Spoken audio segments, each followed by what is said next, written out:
Good morning friends. সকাল সকাল আবার গুড মর্নিং মেসেজ নিয়ে আপনাদের সামনে চলে এলাম। এই যে দেখুন, আজকে আবার একটা এই ইয়েলো কালারের জবা ফুটেছে, আর একটা দারুণ জিনিস হয়েছে, চলুন শেয়ার করি। এই যে দেখুন, এই যে প্লাস্টিকের বটল কেটে আমি যে টবগুলো রেডি করেছিলাম, তাতে দেখুন একটা পর্তুলিকা ফুটেছে আজকে। কি দারুণ লাগছে না? আর কৃষ্ণচূড়াও আজকে দেখুন এই দিকেরগুলো ফোটা শুরু হয়ে গেছে, আর এগুলো তো ফুটছিলই। চারিদিকে কিন্তু আরও অনেক ব্রাঞ্চ বেরোচ্ছে, বেশ লাগছে কিন্তু দেখতে, তাই না? অদ্ভুত সুন্দর লাগে এই ছোট ছোট কৃষ্ণচূড়াগুলো। আর অ্যাজ ইউজুয়াল আমার এই লাল জবাগুলো, এগুলো তো ফুটেছে আজকে আবার অনেক। কালকে একটু কম ফুটেছিল, কিন্তু আজকে দেখুন আবার প্রচুর পরিমাণে ফুটেছে।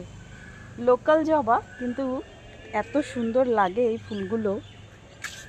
আর এই যে নয়নতারা, এটাও এক ঝাঁক ফুটেছে আজকে। প্রচুর লক্ষ্মী জবাও ফুটেছে। আর দেখুন এই যে লোকাল ফুল, মানে বেশি পরিমাণে কিন্তু ফোটে, এটা ঠিক।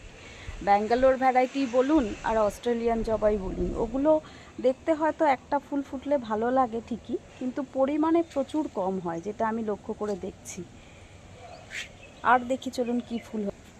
দেখুন ফার্স্ট লাভগুলো আজকে কত গোছায় গোছায় ফুটেছে, কি সুন্দর লাগছে, তাই না? আর ঠিক পাশে জিনিয়ারাও কিন্তু কম যাচ্ছে না, দেখুন।